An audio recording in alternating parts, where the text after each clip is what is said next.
Good evening. Here is the world news from BGI TV, the second day in the month of August 2022. I am Morire Rabina Lawa. First are the major headlines for the world news. At least 30 policemen killed in various attacks in Taraba, CP. Soldiers brutalized retired DSP for not coming to greet them in Enugu.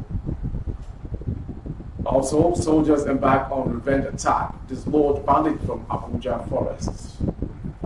Herdsmen wipe out family of 8 in Plateau village. Suspected ritualist murder 65-year-old woman in Osun. My dad has no money, I bless him. Portable.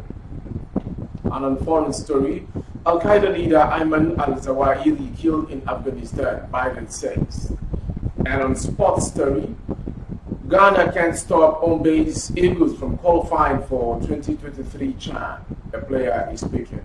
Now the news in detail.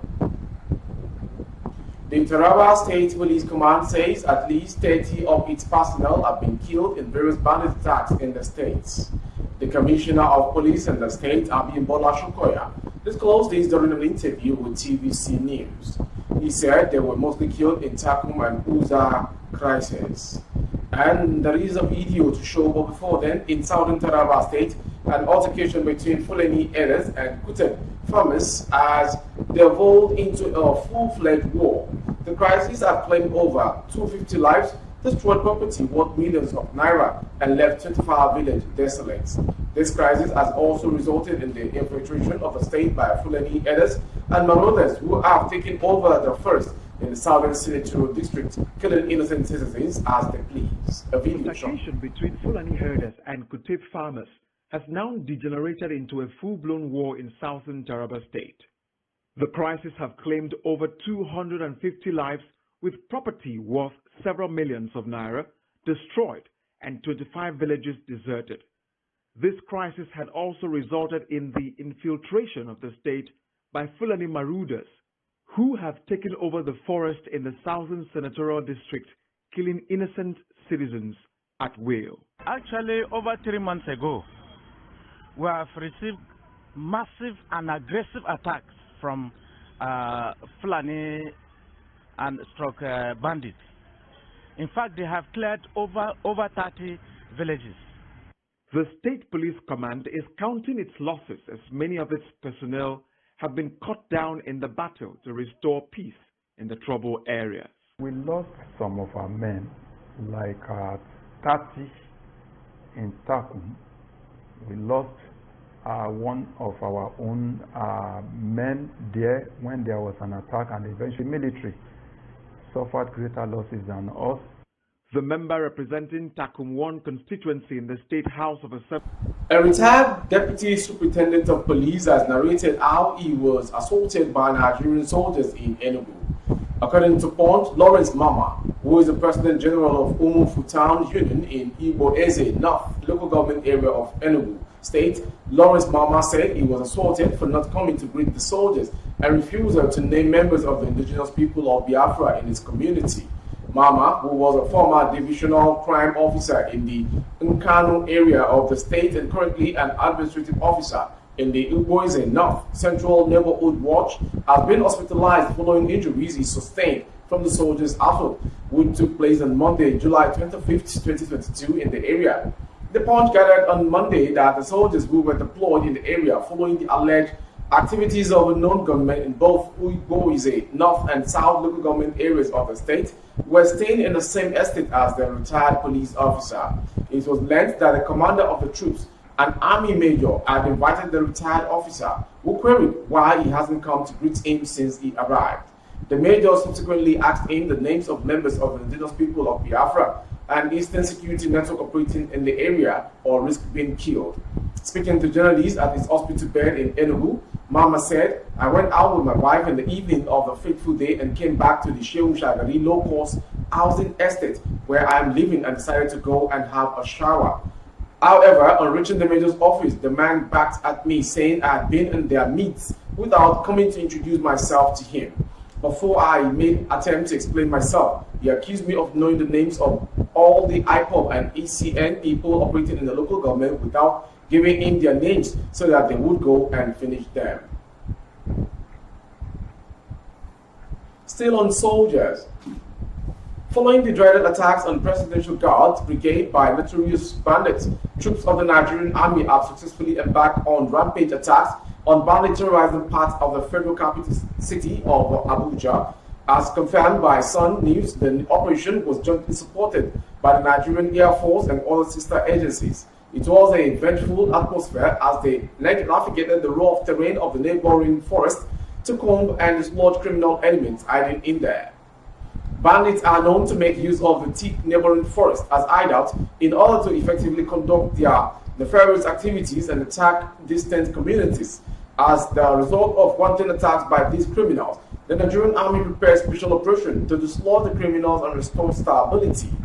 There is an evident increase in the rate of criminal attack ever since the recent jailbreak in Kuje, where dreaded members of the Boko Haram terrorist organization escaped. There is already a mechanism put in place by the security agencies to recapture the escaped terrorists.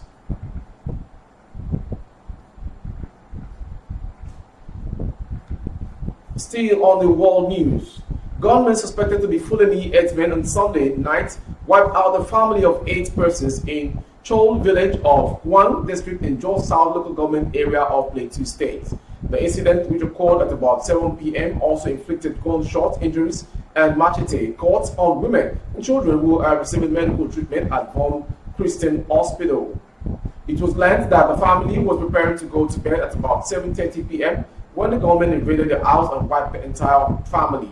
Those who were killed include Pam Gyang, his wife, 6 children, and they were all buried in one grave. The traditional ruler, Gwam Chungui, the Atus Wamandong, also confirmed the incident, said 8 persons were killed and others sustained gunshot injuries. I was told at about 7:30 p.m. on Sunday that some gunmen invaded Chol village in Chungwa community of Wang district and killed 8 people.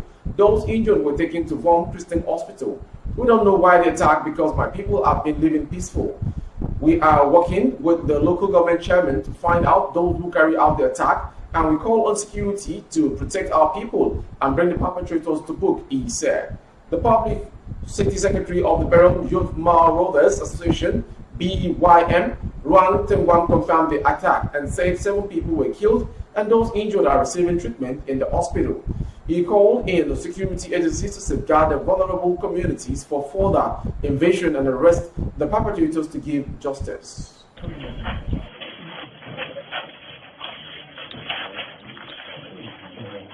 Ransacked home is sad evidence of the banditry attack on the family of Pam Gyang of Dandi Chedwi village of Jos South local government area.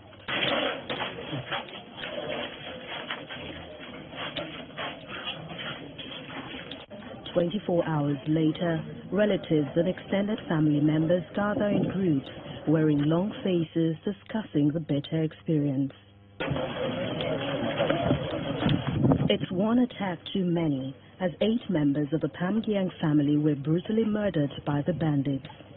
Eyewitness account reports that the killers of the Pam Gyang family members are herdsmen who unleashed terror on the family, with only 2 members of the family surviving with serious injuries, while 8 of them died.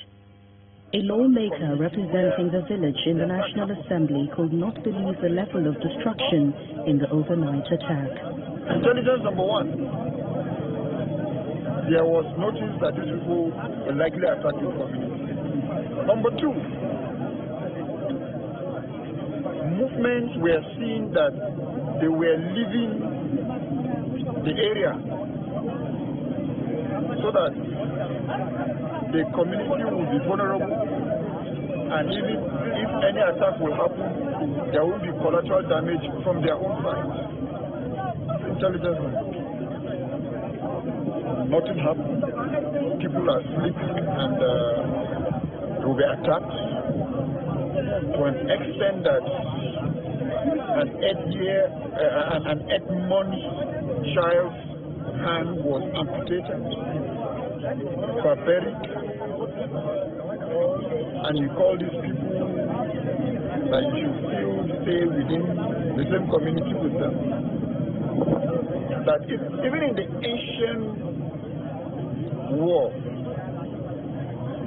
people that attack some communities usually leave a little one for him to come and tell the story. And what do you call this? Exclusive. The Osun State Police Command has confirmed that a 65-year-old woman was found dead on a farm at Fadaunsi area of Ilesha at about 1 p.m. on Monday, August 4, 2022. The copy of police signal by the spokesperson of the Osun State Police Command, Yemisi or Alola, and cited by Daily Post on Tuesday, stated that our son, Dari Oluyemi, of Odudu area, reported that his mother, one Oluyemi Tumishe, aged about 65 years, who family members have been searching for since Saturday, 30th 7th, 2022, was found dead on a farm at Fadaunsi area, Ilesha, at about 11:30 hours, with one of her eyes poked out by yet to be identified assailant. The signal added that the scene of the crime had been photographed. It noted that the complainant and other children of the deceased had refused to allow the police to take the corpse of their late mother to the mortuary. The signal, which stated that the children of the deceased wished to bury their mother, added that they threatened violence if the police insisted on going ahead to evacuate the corpse to a mortuary. From that story, we'll go to another entertainment gist for this hour.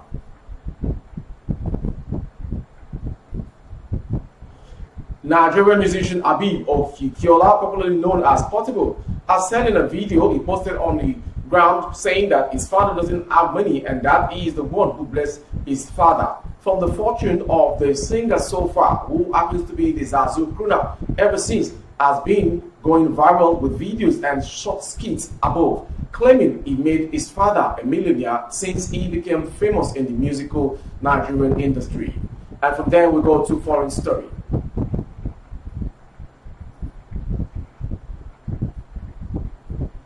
President Joe Biden announced Monday that Al-Qaeda leader Ayman al-Zawahiri was killed in a drone strike in Afghanistan over the weekend, per NBC News. Justice has been delivered and this terrorist leader is no more. Biden said during his address from the White House, no matter how long it takes, no matter where you hide, if you are a threat to our people, the United States will find you and take you out. Al-Zawahiri, who was identified by Biden as a mastermind behind 9/11, had been seeking refuge in a shelter in the same house in Kabul when the attack was carried out Saturday night. According to the New York Times, U.S. intelligence agencies spent several months determining al-Zawahiri's exact whereabouts after he was located earlier this year. The Washington Post notes al-Zawahiri was a lifelong friend of bin Laden, as well as his deputy and successor. Officials believe al-Zawahiri returned to Afghanistan after the United States completed its withdrawal from the country in late August. His presence would be in violation of the Doha Agreement between U.S. and Taliban government, which forbade the latter from allowing Afghanistan to serve as a hiding place for members of Al-Qaeda in exchange for pulling out of the country. The Taliban claimed the United States violated the agreement by carrying out the strike, but Biden made it clear he will take the necessary steps when it comes to combating terrorism. Finally, sports.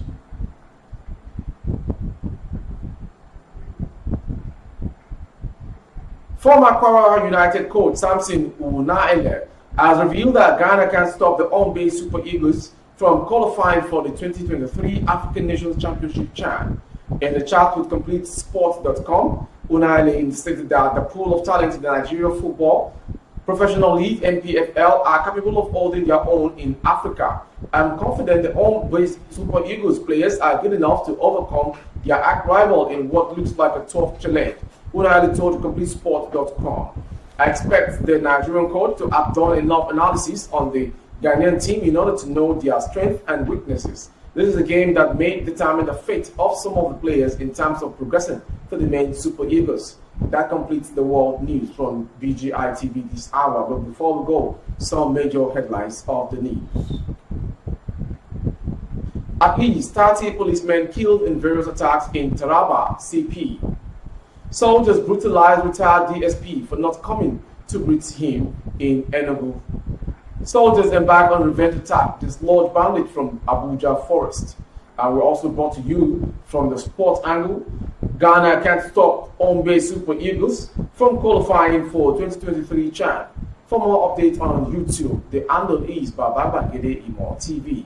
Kindly subscribe and click on the notification bell, select option all to access our updates. On Facebook, Bagede Imo with Alawiye Adebayo. Please like and follow the page. On Instagram, Bagede Imo _22. For advert placement of the goods and services, coverage of events and function, please dial the phone number streaming on your screen for advert placements only. Thank you for watching. I am Mauriri Rebila Lawal. Good evening. Oh, na, na, na. If you want to know what's going on in city, or you want to listen to the latest news and gist, no stress, oh, just tune to BGI TV. BGI TV, you're one in a million.